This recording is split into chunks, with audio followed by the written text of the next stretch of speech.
So when do you know it's time? That's the question. Time to change. Yeah, that's the question. When is I the think time? knowing in any subject, like knowing when you've been in something too long, Yep. when do we change? And then it's those daunting, like, when do relationships need to end? Can they That's evolve? tough. And if you're like, we're ministry minded, Yeah. everybody in this house has been in leadership, Yeah. volunteer, paid, and it's super hard. Like, okay, I get a job Yep.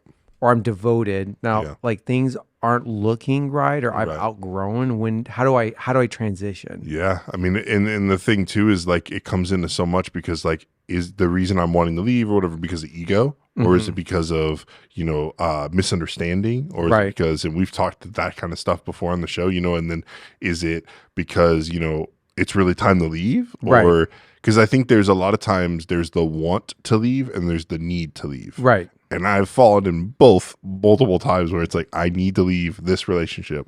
I need to leave this place. But then it's like, I want to leave, but God still has something there for me. Right. But my want is to get out. Right. And I think that's hard is because we have to navigate our own feelings Mm-hmm. while also navigating like, is this really something I should be doing? Right.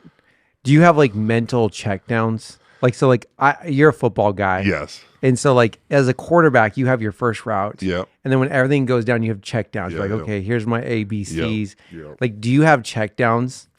I think as I've grown older, yes, Mm-hmm. because like when I was younger, it was just like all in, like Right. it was like, all right, this is it. I made this decision. I'm here forever. Right. And then it's like, oh, people abuse you. And Right. People abuse that Well, mentality. go back to that. You can be all in Yeah. and forever. What's the worst is when your leadership Not. isn't, Mm-hmm. and you're like looking around like, I thought we were fighting this war together, and you're the only one in the trench. I was at a place that was kind of in revitalization, like they were Right. pretty much going in. And so, I was there to help and whatnot. And I met with the pastor and he gives me this long list of things he wants me to do and everything.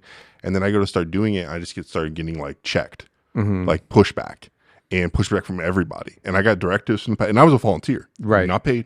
And, and so finally I was like, God, why am I here? Like you called me here. I know you called me here. I know I heard like, okay, go here. It was very much, and there were things in relationships I got there that were very crucial for me. Right. But I was like, God, why am I here? Well, then basically 3 months that they're moving there, I get a phone call and then my journey in Florida begins. And it was super random and like whatnot. And like, it was out of the blue, somebody I'd never heard of before. I ended up getting a great opportunity to do something, and I actually move away. So I was only in that scenario for three months. And a very good friend of mine, minister, calls me and he was like, "Hey," he's like, "I got a question for you. Did you miss God in moving to where I moved?" Right. And my immediate, just right out of my spirit was like, "No, my leadership missed God." And in that, when I started to unpack it, it was like I was called to that place, Right. and I was called to that leader, and that leader mismanaged me, mishandled me, and Now, it's probably more than just you. oh my goodness, it was more than me, It's probably the whole ship. because I wasn't the first to leave. Right. There was people just leaving left and right. The person that brought me there left. Right. Right. And so before me. And so I actually was the reason I was able to get the job, the phone call that I had was because I happened to be bringing a friend home that was leaving that ministry that didn't have a car. And I was leaving and bringing him home. I was planning to stay. And when I got back, I literally had a U-Haul and was going back to Hamilton, Alabama, where I lived, and then spending 2 weeks with my parents, and then going and moving to Florida full time. And it was wild because like in that moment, like I had a lot of, did I miss God and things like that? But then I started to really look at the situation and then look at the fallout. Right. Because a lot of times when you make decisions, you'll feel like you made the wrong decision because you're going to miss things, Right. miss the faces, miss the interactions, miss, especially if you leave a church, miss the worship, miss the word, like you'll miss things. And that'll cause you to think, oh, I made a wrong decision. Right. Because you miss things. But then as you watch and you hear, hey, the staff meeting, they said this, this, and this. And then you start to hear things that start to like fizzle out. And you're like, oh my goodness, thank goodness I left when I did. Right. And then it's like, okay, now I don't feel bad anymore because the I guess the newness of leaving wears off. Well, there's a And lot it's, of emotions. oh my goodness, so much. And I don't think that's talked about enough is that when you're volunteering at a high level or you're paid, you're invested with everything, your life, your personal life, your friends are there. Oh yeah. And, you know, I equate it back to like the Kmart's or the Sears. Somebody missed the mark when times needed to change. Yep. And they took the whole ship down with them. Yeah. And then not a lot's talked about when you're joining a ministry, you need to like do a little bit of due diligence and say, okay, where have they been? Right. Do they seem to move every 2 years? Yeah. Because most likely if they do that, then it's going to happen. And it's hard because I call it the rope syndrome. The head moves and it's left and right. Everybody's got to follow. It's like you don't have a choice because tension's going to pull you that way. One way or the other. And so when we were teenagers, we were forced to start a church. So our youth pastor becomes pastor. It was awesome. Like everything's in the emotional high. And then I guess he had a nervous breakdown. Wow. When I was forced to move to Florida, they finally get the building at the 3-4 year mark. And almost 60 days later, he has a mental breakdown and just bugs out to another state. Wow. And it was devastating to everybody who had dedicated the 4 or 5 years seeing it to come to fruition. But we never know what's going to happen to a leader. Oh my goodness. You know, it's not even we don't know if it's a moral failure, but there are just so many emotions wrapped up. You've got kids and they're older and teenagers and so like you kind of feel left out. Like, did I miss God? Or do I need to stay and pick up the piece? Is it my job to stay and pick up the pieces? And I think because there are people called to do that. There's people that are called to stay in the midst of like destruction. Like there are people that are meant to help pick up the pieces. Because I was in a ministry, pretty prominent ministry, and someone left in the ministry, and the next thing you know, the next big meeting used to have a couple, 1,000 people. There were 49 people. Right, there. the big name wasn't there to like. And so then it's like they had to rebuild the pieces, and now they're back to where they used to be, if not even beyond. But I mean, it took them a long time. Right. And because this person was so embedded in the ministry and so embedded in everything. And so there were people, and we were one of the families that stayed and was involved in, because we weren't chasing a man or like a specific, and that was the biggest thing. Cause then we saw divorces come out of that. We saw where the guy wanted to go, and the wife wanted to stay, like all this different stuff. And like, we saw like nasty stuff happen because people were chasing after a guy. And, it's like when you chase after a minister and you move with them, and then especially when they're like evangelist, revivalist type people, they go to a city, you move with them, and then they leave again. And you're just like, well, do we stay? Do we go? It's like this whole thing. And it's tough because, I think a lot of times it's kind of almost like, people that get whipped at, like, don't follow a minister. There are some people called to like, but the problem is you're supposed to, because Paul says, follow me like I follow Christ. And so you do need to follow the leader. But I think it's systematic because in your time of life, you were single. So it wasn't like you were wrecking a spouse. You weren't. Now you're about to have baby number 2. You look at things differently. You're like processing, okay, my kids need to have a place to go and hang out. They need friends. My wife needs friends. I need friends. And I'm not young anymore. I can only burn the candle for so many times. And I know, like, so that is why we moved here. Because, so I was working a job, and I was working long hours, was working hard, was working to the point where, I saw my kid, I think 3 times a week for about an hour or 2. And then Saturdays, sometimes I'd see him. And then Sundays, I'd really only see him for 3-4 hours. And he was, at the time, an infant, right? Right. A couple months old, whatever. And then it was 6 months old. And then I just realized, like, I can't do this when he's a year old, 2 years old, 3 years old, to the point where, like, I would come home and he wouldn't even, like, acknowledge that I was there. Right. And that was, like, heartbreaking, because I'm like, what is it going to be when he's older, 3-4 years old? And so, like, I had to make a decision to leave somewhere that I did love. Like, I did cherish and had a lot invested in. I had a lot of invested in people that I left. I had a lot invested in relationships. But the other side of things too is, like, we as a family, specifically like relationship wise, wasn't getting a lot back. So we were giving a lot and there wasn't a lot coming back. And so that's when I had to make a decision where it was like, do we stay? Do we invest more? Is it to a point where like, hey, is there just another thing to hit? Is there another breaking point? Like, hey, once I invest this much, right? Hey, once I give this much more of myself, right, will this break open? And the truth is like, I just had to make a conscious decision to say, I need, what I've said it multiple times on different places and stuff like that. But I just said, I can't put my family on the altar of a ministry, right? Not ministry, because I know we're called to sacrifice our family and everything for the ministry, for the gospel. But what I found myself setting my family on the altar of a ministry, right? A ministry. And so what I realized is I can still do ministry, I can still serve in church, I can still serve in ministers, but not burn my family at the same time. Because what I found myself wondering, because I had a friend ask me, is what's going to happen when your 3-year-old asks, where's dad? And it's always, he's at church. Right. He's at this. And then it's going to be like, does he then resent church for taking daddy? Daddy can't come to a football game. Daddy can't come to this because he's at church. Right. So then does church become the bad guy in my kid's world?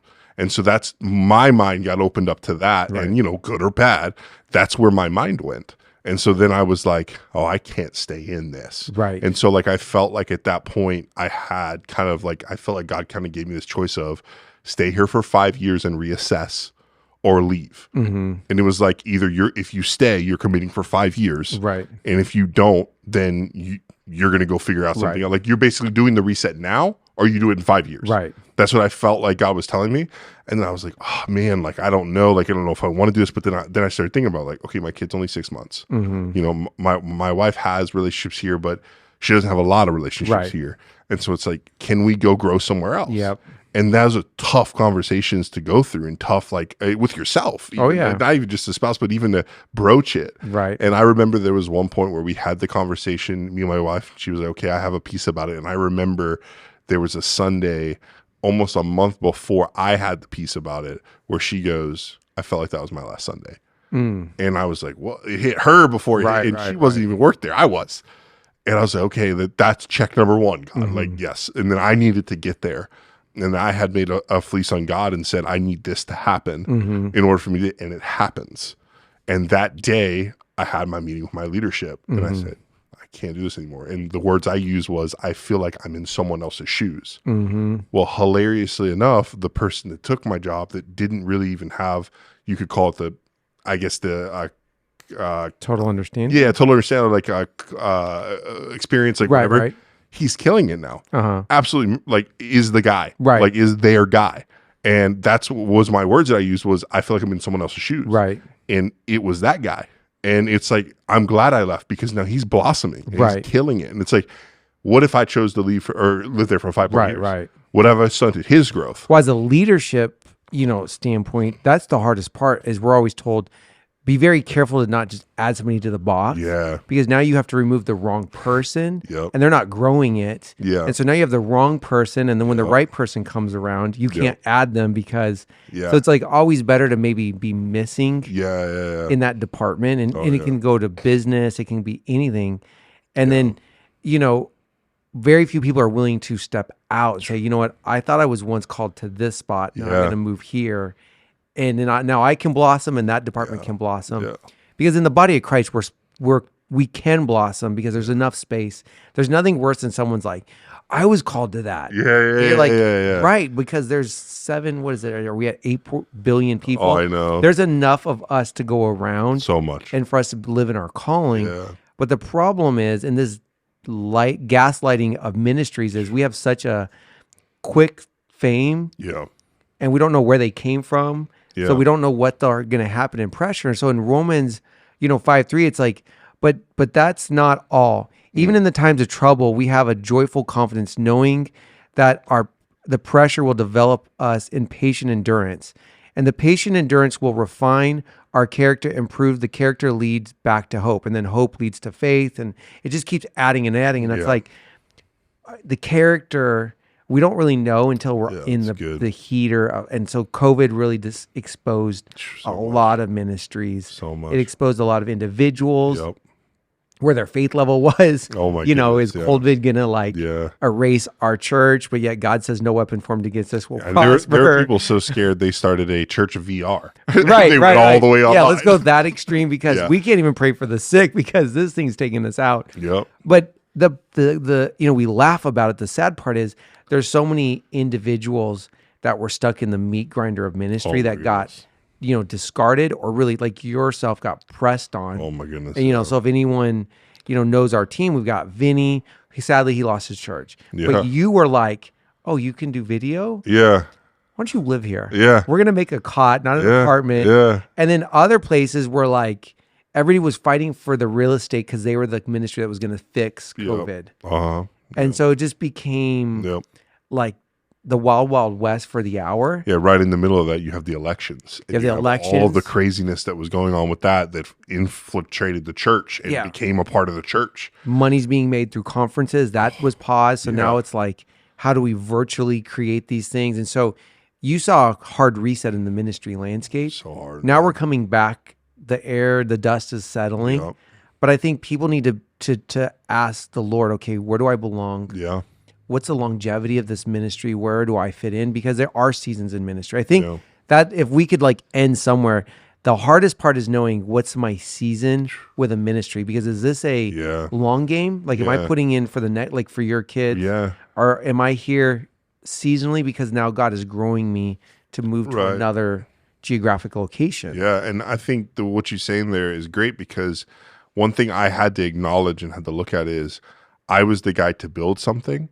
I wasn't the guy to operate it in the sense of when I came there wasn't a lot in one area and I was able to fulfill it. So now this person walks in and now they're able to run it and they're able to make it happen and go beyond where I had it. Right. And it's like, so I was called to be there for this one specific thing. And at the end of the day, I have to look at it and not let my pride get in the way of, well, I built it. It needs to be my thing. I need this. And I think that's where we can get a lot of times is in our seasons of life, God will call us to do things where we're not the one that gets the credit. And we just have to be okay with that. Right. And understand that it's an upside down kingdom. Yep. That's what it is. It's you're going to do things and you're going to get no credit. And then someone's going to walk in and they're not going to do any of the work you had to do and they're going to get all the credit. Right. But you know what? That's good. That's the way that's the way the kingdom is supposed to function, is that we're supposed to be selfless and laid down where it's like, I'm not building something for myself. I'm building something that can then go out and minister to others and be a wing of encouragement or whatever it is to people in certain situations, whatever. And that was the thing is even when I was, I was fulfilling a minute rule of, running a handheld camera. One of the things I loved was when they would do altar calls and there'd be 100, 200, 1,000 people come up for salvation and getting to capture that. And it's from the seat I am now, it's oh, that's a grunt, that's someone that just, they're just doing something. But then it's remembering when I was that and going, oh, I need to do that more often. And that's what's crazy is the realization of how far you get in the pecking order. You start to miss things in the minute. Right. The things that you now see as small, you devalued yourself when you were there. Right. They're still as valuable as you are sitting at the big chair. Yep. And so I think a lot of times I needed to step in and I would run handheld. I'm the director. I'm the guy but I need to just run it because, hey, that's where my first love was. That's what I grew up in. That's what I loved. That's how I got to where I was. And it's and then you look at it and you're a lot of times we get promoted and it's we don't even respect the people that are doing what we used to do. Right. And then it's God's got to almost break us and say, you remember when you used to do this? You remember when this was the best thing? You would wake up and you were so excited to clean the bathrooms. And it's and now you just walk in and you sit down in the meetings. You don't even care about the people cleaning the bathrooms. Right. And it's you used to be so excited for that. It's that's where I think this last transition for me was a breaking in the sense of it was breaking my mindset. It was breaking. Right. And it was needed because I had got calloused in certain areas. And that's what happens when you're deep into ministry and you're deep into everything. So you brought up a really good point. So when we had to transition out of a ministry, I was talking to people and they're I don't want to leave because this is my fourth ministry. Oh, wow. I don't want to leave again, and I have to have people meet me all over again. Oh, wow. They were older, and they're looking at it as I got to go in and I got to start back at the bathrooms. Yeah. And will people, and then you get into insecurities and you get into these layers of like, will people recognize me because I'm not trendy? Maybe I don't speak elegantly.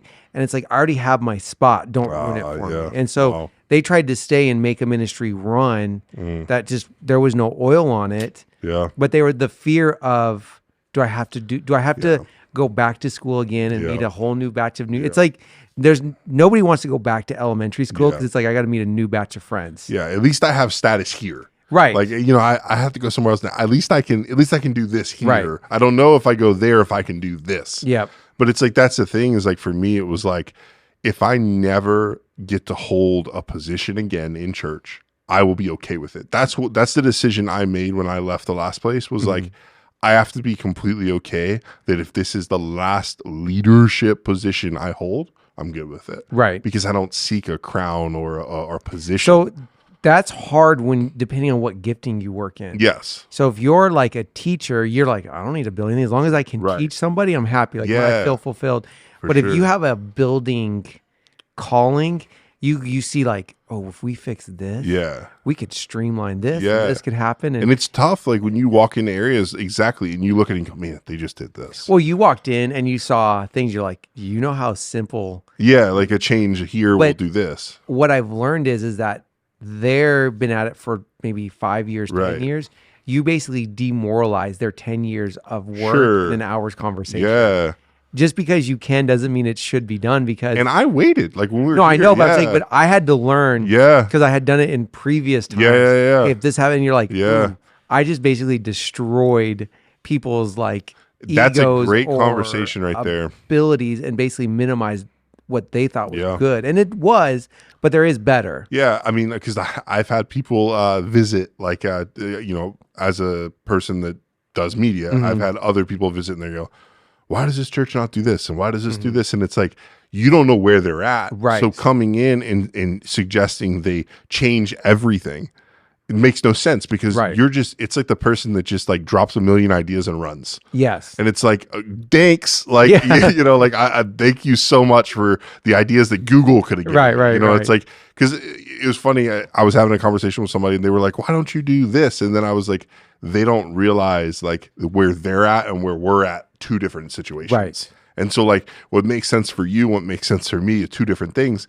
Now, if you sit here and you be with me for 5 days, you're going to understand where we're at and where you're at. And you're not even going to make that comment. Right. So that's what I learned. So like when we came here, obviously I could have came in and be like, you should do this and this. And then it looked like I'm just a jerk. Like, so I just kept my mouth shut and was just like, oh, this is how you do it? Okay, I'll do it that way. And then one day it was a question. Hey, oh yeah, you do this, really? And it's like, and it was an easy conversation because it's like you get salt in people's lives. Like you become something. They're like, hey, wait, you know how to do this? Yeah. What do you think of this? Oh, you could do this, really? And it's like it's a relationship, right? Instead of like I'm better than you. So I would encourage somebody, whatever ministry you're part of, recognize their strengths. Yeah. Are you a community church? Your presence probably is not going to be super strong internationally or reaching across the board in multi-states because you're called to the local community. You're doing counseling, you're growing families. Like, so I know in our church, we're in the third generation. So we're seeing the grandparents' grandkids have kids. Like we're almost breaking a fourth generational wall. It's crazy. And so they're not trying to see how many followers they can put into the social media bucket. Right. They're worried about life and the counseling and the. Oh, that's good. But then there's other ministries that are tailored because they're more like a supplement. They're like the vitamin C. They want to just focus on this one thing. Yeah. But I think we want that ministry to become a church. We want this ministry. And it's like, be careful. View what that ministry does. Yeah. And I always say it can't do it all because we're not perfect. So whatever they're doing good, can we make it a little bit better? That's good. Because sometimes we can't, we're always like, well, we'll do the things that we're not doing well. We're going to make, it's like, well, then we're going to falter somewhere else then. That's a really good point because it's almost like building blocks. Like that's where it comes down to is like, I mean, it's like Jenga. Like you pull something out, like it's going to all fall down. Well, think about all the ministries you're connected to. Oh, yeah. And some of the budgets for media are 7 figures. Astronomical. And if you gave 7 figures to the ministry we're a part of, they would say, I think we would want to expand doing a school. We want to expand this department because of the vision for our local where we are. And I think we sometimes say like, well, do you know what they're doing down in Nebraska? You know what they're doing over in Washington? It's like, no, we live in this town and this side of the country. Like 100%. We have to understand we fight different battles. Yeah, and it's so good. We want everybody to be the other guy. Yeah. And I think, so like my cousin, he works at a church and he's like their online campus guy. Mm-hmm. And when I say online campus, I'm not talking about they click a live stream and they go into service. I'm talking like they have like pre-roll where like they're talking specifically only to the live stream audience, and they do like transitions, and all the transitions are catered for the online audience, and they have like groups for the online audience, and they have gifts for the online audience. Everything is like the everything cuts from live to whatever, and they talk directly to the online. Everything's like it's like you're an online campus, right? And the thing is like they've seen growth so much so that they're like building a studio and they're putting more money into their online campus, but they're seeing it because it's actually getting people into the doors. Right. And so they're in a city where there's thousands and hundreds of thousands of people, and it's a massive thing for them. It's almost an outreach for them. Right. Where, you look at a church in West Virginia, it's like that probably like investing $1 million into an online ministry probably doesn't serve you if you invested it in more of like an outreach or like something when you're looking at like community stuff. Right. But they view it as an outreach. Right. And it does do that for them. And so it's funny because like an online campus for one place, it doesn't make sense for others. But then you see churches, and I think it goes down to the grace thing. Right. Some churches have a big grace for online ministry. Right. They just do. And other churches don't. That's the beauty of our shows. We kind of we start somewhere, we're all over, but else, you really need to ask the Lord. He's always our great, like the Holy Spirit always is guiding and leading us. Yeah. But you need to know, I know you had said some stuff like you knew when it was time. Yeah. And I think a lot of people are always asking God, like, how long do I stay with this? Is it okay for me to leave? Yeah. But the fear of that is, I think people are not investing as well. Like they're almost waiting for moral failure. They're waiting for them because they don't want to fully commit because they've already been hurt. Yeah. So if you've ever done electric DIY, you don't really get excited to wire up a socket and do the check because you could get zapped. Yikes. And you're kind of like skittish. And you're like, should I call somebody?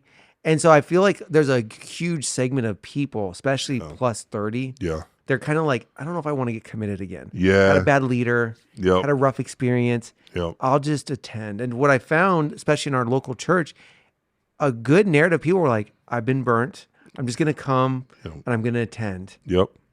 I don't want to get hurt again. I don't want to get overworked. I'm afraid of getting abused. Yep. And eventually they get stuck in and it works out and everything's good. But at the same time, that's not fair to the church you're attending. You're basically saying like, I'm going to come eat. I'm going to take from you, but I want to give anything back to you. Yeah. It's like you're reciprocating the same thing you felt from the former church. Right. You're reciprocating on the other side. Yeah. It's like having that relationship where you're still accusing. Because it's like, hey, they abused me. They sucked everything out of me. And then you're going to the church and going, I'm not giving anything. I'm just attending. It's like you just reverse the cycle of the thing you don't like about the church you left.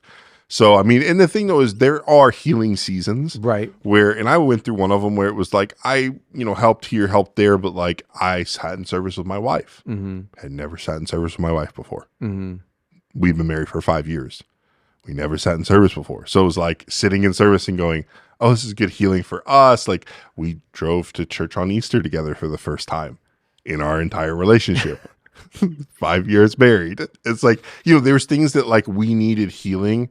But then once that happened, it was like, okay, I'll go. I'll serve every Sunday, every Wednesday if I need, because it was just getting that confidence back that like I'm not just here as like a cog in the machine. Right. And I think so that's different than someone that's like, I've been burnt too much. I'm just here to eat. And it's like, okay, well, find out how you can volunteer in outreach or find out how you can volunteer and like, you don't have to be involved in like Sunday. Right. There's things that you can do outside of Sunday. There's start a small group, I'm sure there's people that could help you. They could be helped by that. So it's like finding your spot in places. Right. Because I know people that like, they get burnt by a specific arm or branch of ministry.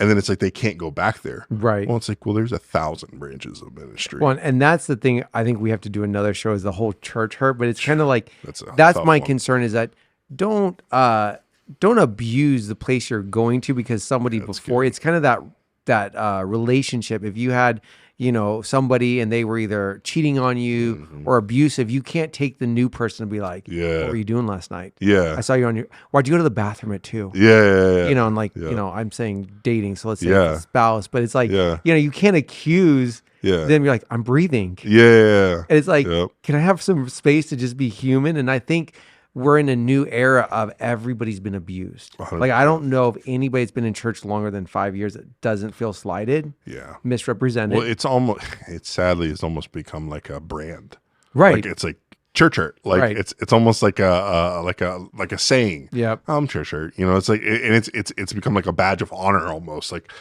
you talk to people like, I've been church hurt before, and you're like, why are you so happy about that? No, then you start your YouTube channel and you start selling out everybody who's doing it wrong. You just don't tell anybody who's doing it right because no one's really doing it right. Everybody needs to be exposed. Everybody needs to be canceled, and it's like, my gosh, like we've gone so sideways as a society where it's like, because like I've said it before, but like I know there's some things that like I would classify as church hurt. That was my own fault, right? Because and we talked about it on the last one, but like expectations. I wanted something out of my leader that I wasn't clear, and then it didn't happen, and all of a sudden now I'm church hurt. Well, I think you said it best. I would re-say it in the sense like the writing was on the wall. Yeah, we were ignoring it because it was either giving us a place of entitlement or we were seeing our dreams come to pass. And so we just need to be more aware of our surroundings. We need to ask the Holy Spirit for guidance because I like to do like self-inventory about every 6 months. Say, okay, where am I going and where are we going corporately? Yeah. Because I want to be invested in the corporate vision. I don't want to be the guy that they have to drag along. Right. I should be the one pulling the sled up the hill. 100%. And I think in this day and age, I think people don't want to miss it again. Yeah, that's good. We come out of this election, people thought this guy won. It's not right. And it's like, now you have people who don't even want to give prophecy because they're afraid of being called false prophets. And then you've got these trolls who are like, that word you gave last Thursday, it hasn't come to pass yet. You're definitely a false prophet. You're like, no, for sure. And I know people who don't want to deal with that, so they just don't go down that road. Yeah, and I think the thing too, even with that, is like there's people that have good intentions, and then the people that have the bad intentions, they get the rep of the people with the bad intentions. Right. So the people that like they were like 100% unrepentant, like they said things that like they gave timestamps, and they were like, no, well, I said what I said, and it's like, well, okay, you're not gonna say it, and then the people that like were meaning well, they got thrown under the bus so fast. And it was like, man, like we love to like catch people when they're wrong. Right. And then we won't celebrate them when they're right. Right. Because it's crazy. You look at some of the most like, I guess, thrown under the bus prophets, and they were right on some stuff. Or you go all the way back to the ones that have passed. Yeah. Look at Kim Clement. Yeah. Like his things are still coming to pass. And I even told someone, like, you realize part of Isaiah hasn't even been fulfilled yet. Like, is he a false prophet? Yeah, like he prophesied the Savior. But it's like the guy was alive and people were bashing him to no end. And then it's like all of a sudden his Trump prophecy came to pass, and like all this stuff happens. It's like, oh my goodness. As we end and we got to like look at life, so I hear a lot of people trash the church coffee shops. They're trying. And it's like, do you realize that they're working with a volunteer staff? Yeah. Do you realize, and it's on a whole, we're not talking about our church, church. They're attempting. And like at our church, they're trying new blends. And I'll hear people say, it's not like that big. I'm like, you're talking about $1 billion industry that goes through a whole testing phase. Oh my goodness. They have people don't understand everything the science behind flavors. Right. But I just love how it's like we have become an opinionated society. And instead of being like, man, they're trying. Yeah. They're giving the effort. I want to support my local church. You're also paying significantly less. Right. But it's like, I'm supporting our own, brand. We're supporting, we're giving the money back to our local house. Yep. But people are like, like I've even had to catch myself. I was rolling in with a different brand. I was like, you know what? If I really love my church, I can sacrifice one day a week and drink our coffee. Yeah, like for sure. Am I really team this church or am I really self-centered and like, I got to have it my way. Yeah. It doesn't come in the size of cup I want. Triple blend. Yeah. Like my excuse was, they didn't have a big enough cup. Well, then order 2. Yeah. There you go. But it's like, we will find an excuse. Oh yeah. And so I really want to encourage you, like wherever you go and you land, don't look to be the criticizer, be the one that like we're blessing them, we're helping them, we're assisting. Because I found myself, and I'll tell myself this Sunday, I was like, if the kids could have done it wrong, they were doing it wrong. Like I would put the clothes on, they would take it off. Yeah. They didn't want mom to do the hair, they wanted me to. And I'm like, I don't want to see a human being at all right now. Yeah. And our good friend Vinny was like, I need you to do the pre-show. People wanted to come up and have me give them words. I'm like, I don't want to see. You had drinks falling off coolers. I had drinks falling in front of me. People wanted to talk while we're on a live show. And I was like, I just need to breathe. And I started thinking, I'm like, how do these ministers keep such a good face and keep like, I just want to hear your problems. And it's like, I always have to tell myself, they're human. They have kids. Yeah. They're going through something. Let me give them grace. Yeah. So that because they didn't talk to me on Sunday. Yeah. Oh, they hate me. Man. I know I'm in their bad. I know they despise me. Yeah. And it's like I try to give them more grace than the pastors that I can't believe, like I served under one minister, and they had a guest central where every Sunday after every service, they did 2 services, they would go, him and his wife, and meet every guest. Wow. And talk to them. And it was a big church. Like you're talking massive church. And I was like, I may not agree with everything in that person's life, but holy cow, are they a pastor? Right. Because there's no way. Right. I'm a media guy. I ain't sitting and talking to all those people. To 3 of you now. No, and it's like, 40. Oh my goodness. And they would sit in guest central, and they would sit there and shake every person's hand, take pictures with them, like the whole night. Like they were like 100% invested in the community and like the people that came to their church. And it's like, that's the heart of a pastor. Right. And so like, yeah, they may not talk to me or like whatever, but like, my gosh, they just talk to 100 people that like, we're all like dumping on them. Right. You know, like, it's like, it's just wild. Cause I would sit in there cause I would film and take pictures sometimes. And it's like the stuff that it's like, they sit there and they intently listen and respond. They're not just like, like they're actually asking questions. Like, and it's like, nobody does that. Like, so it's like, when I get offended or something, it's like, okay, well, at least they do care about people. Like it's, you know, and so that's what I mean by sometimes the church hurt that I know I cause. Cause it's like, they obviously love people. So it's like, all I did was insert myself in situations where the expectations weren't right. And then I got hurt because I set expectations, but it's like looking at that and going, you know what, maybe they didn't have time for me today, but like, I mean, shoot, they did have time for 150 people that needed it. You know, I didn't need it. I don't need it. You know, they needed it. And so it's just all perspective, I think, at the end of the day. So that's really, you know, I would encourage you to check your perspective, like Chad's saying, but to, you know, ask the Holy Spirit, is it my time to leave, or is it my time to actually get invested? Because to me, that middle ground is no different when the Lord says, like, I'd rather, you know, you're lukewarm. What are you? What are you really doing? You're either criticizing, you're not invested, you're not sowing, because if we're part of the body, we need to be family members. We need to be partaking and giving, not just taking. And so as we come into the Thanksgiving season, the Christmas, man, I can tell you what, your ministry is going to need you. The ministry you're attending is going to want you. Help them so we can be a bigger blessing to the ones that haven't even experienced our church. Because I know you being in the media space, you always need a volunteer. There's always a task to be done. And so, you know, I really want to encourage you, ask the Holy Spirit, get that guidance, because he'll never lead you wrong. But a lot of times we're stuck because we're afraid of the future. Like, it'll never be like the past. But you know what? If God is sovereign, there's something new. God has a plan for you. Don't be afraid to step out and, you know, take what God has for you. It's really good. So it's been fun. All right, man. We'll see you next time. See y'all.